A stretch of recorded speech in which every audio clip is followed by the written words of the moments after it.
Ini maaf loh ya, bahasa saya. Misalnya dari sisi gini, MTA kan dikenal dengan gerakan puritan, kembali ke Al-Quran hadis, sehingga kemudian seringkali memunculkan terma bid'ah, syirik. Apa memang ajaran kayak Abdullah Tufail dulu juga begitu? Iya. Kita ini bicara keilmuan, iya. Itu persis seperti di Muhammadiyah, seperti di Salafi. Iya. Jadi dari sini ikhtilafur ra'i wa ta'bir, perbedaan cara pandang dan ungkap. Misalnya tuntunan Nabi itu di mana? Semaksimal mungkin kita kayak ke Nabi begitu. Tapi kan ada diistilahkan kan tradisi itu kan nggak bisa lepas toh sebetulnya kan gitu ya. Nah ini yang dipegang oleh ikhwan-ikhwan dari Nahdliyin. Satu negeri itu pasti punya tradisinya. Asal tradisi itu baik, apa salahnya? Kan lebih lunak kalau Nahdliyin itu. Maka kita melihat dalam perkembangan kedepannya kan mayoritas. Nahdliyin itu jadi mayoritas di sini. Hanafi jadi mayoritas di mana di India, Pakistan, Bangladesh. Maliki jadi mayoritas di Mekah sana. Syafi'i juga di Cina misalnya. Itu ada tradisi yang dihasilkan dari satu manusia yang berkumpul, masyarakat yang berkumpul itu pasti ada. Tapi apa yang jenengan dalam menyikapi tradisi sendiri gimana, Tat? Saya kan pernah ikut MTA tapi tidak dalam masa saya itu saya belak-belakan keras dari segi gitu. Oh, tradisinya. Jangan dibilang tradisi itu agama, agama itu tradisi. Tradisi is tradisi. Sunnah tapi Nabi, tetap tolerir. Oh, toleran. Dalam itu arti khusus untuk murid. Karena dari segi prakteknya ya saya setiap Sabtu pagi atau Jumat pagi di rumah saya di Mangkubumen, belum dijual itu. Pertemuan sama kiai-kiai. Kiai Masyhud itu dari Nahdliyin. Beberapa itu kiai Nahdliyin baca kitab. Nah, gitu loh. Jadi masih ingat? Masih. Tidak hanya sekedar cerita ya? Tidak sekedar cerita, saya menyaksikan. Saksi. Bahkan ketika saya pulang, tradisi baca kitab di rumah ayah saya loh, kan tradisi itu kan, tidak ada dalilnya itu. Tidak ada dalilnya. Ngisi di situ tuh saya ada sekali dua kali terus ditarik oleh Pak Kino di kantor MTA. Waktu membukukan ajarannya kayak Abdullah Tufail ke dalam bentuk tulis, izin jenengan apa enggak? Tidak sama sekali. Brosur-brosur tidak sama sekali. Apapun tidak. Keuangan MTA yang tidak ada laporan sama sekali. Bahkan MTA bukan milik Pak Dolah. Alasannya ayah saya juga mengatakan gitu katanya. Jadi segala bentuk bahwa saya itu anaknya Pak Dolah aja nek perlu ojo. Nek saya itu iso ceramah itu nek perlu ojo. Adab akhlaknya luar biasa deh, menyenangkan.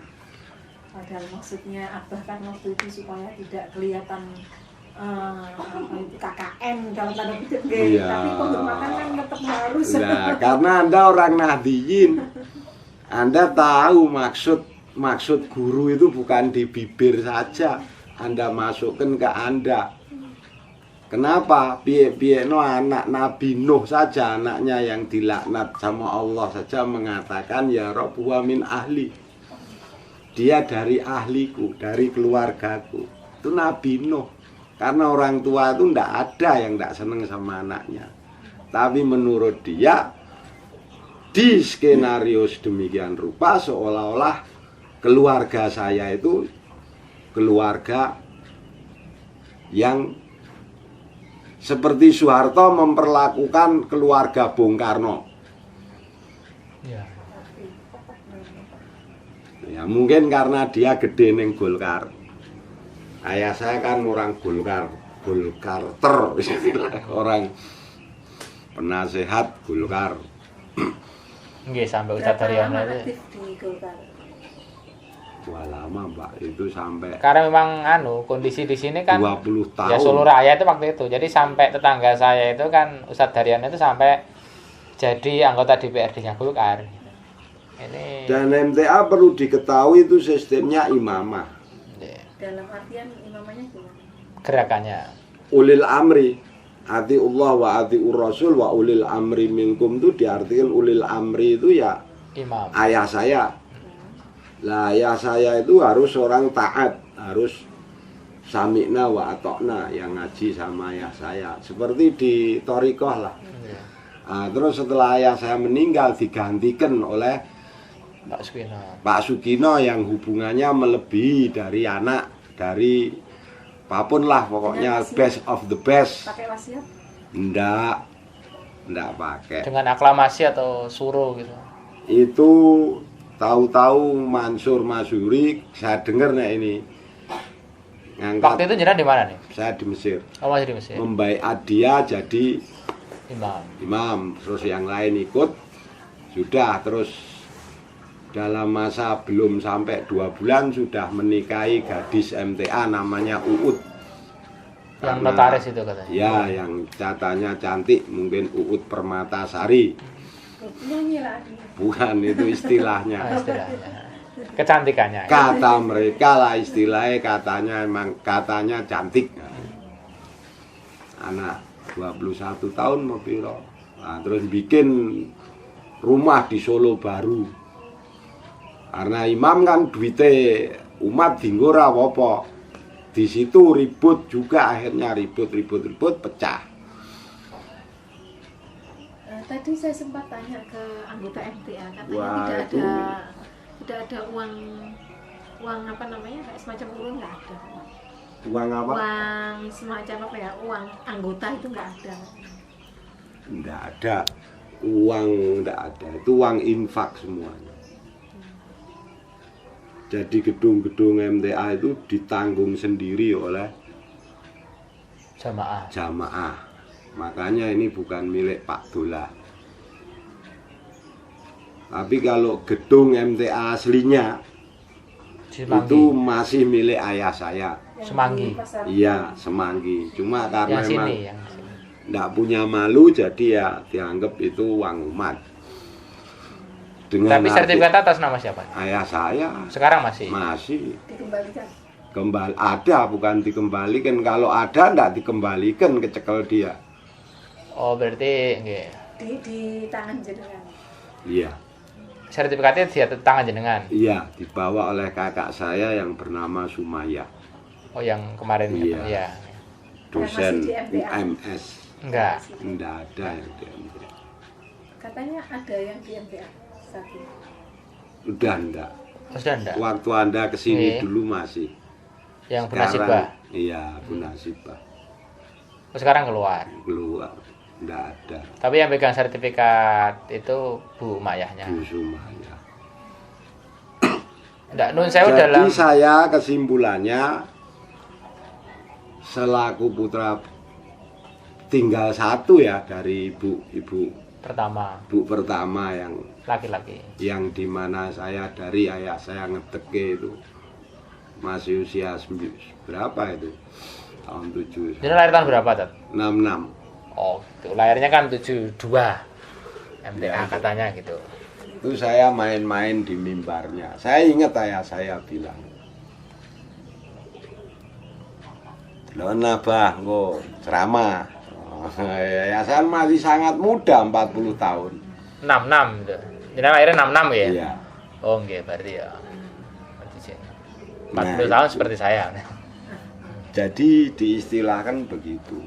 Kesimpulannya saya sangat juga keberatan kalau mereka mengikut-ikutkan seolah-olah ada something, ikatan relasi dengan ayah saya, itu dusta. Orang yang punya relasi batin perilakunya ndak begitu, ndak sekeji itu, ndak sejijik kayak itu.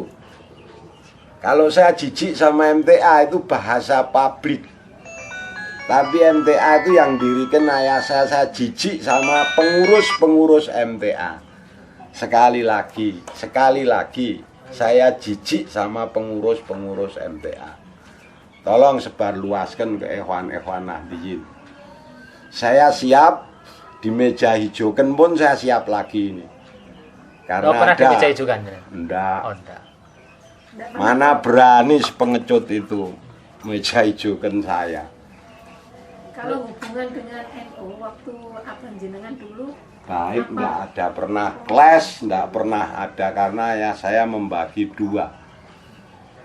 Kalau negara itu ada hubungan luar negeri, hubungan dalam negeri. Karena ya saya itu kan juga ilmunya merata, jadi tahu selahnya. Kayak saya lah gini, saya tahu betul. Kalau saya hubungan sama orang NU itu gimana harusnya, sama orang Salafi gimana, orang Muhammadiyah gimana. Kalau ini bisa saya omongkan di Muhammadiyah, nggih toh. Kalau sini wah saya nanti persaudaraan saya pecah. Saya harus menjaga, tapi saya menghormati. Wong sholatnya juga masih sama, nabinya sama, Qurannya sama. Cuma sekedar ikhtilafur ra'y wa ta'bir. Kenapa harus saya buat sampai ngekeng-ngekeng? Aduh, rugi gitu loh Mbak. Bu atau Mbak ini? Bu ya. Kira-kira sebetulnya apa yang melatar belakangi Pak Sukina pakai jurus konfrontasi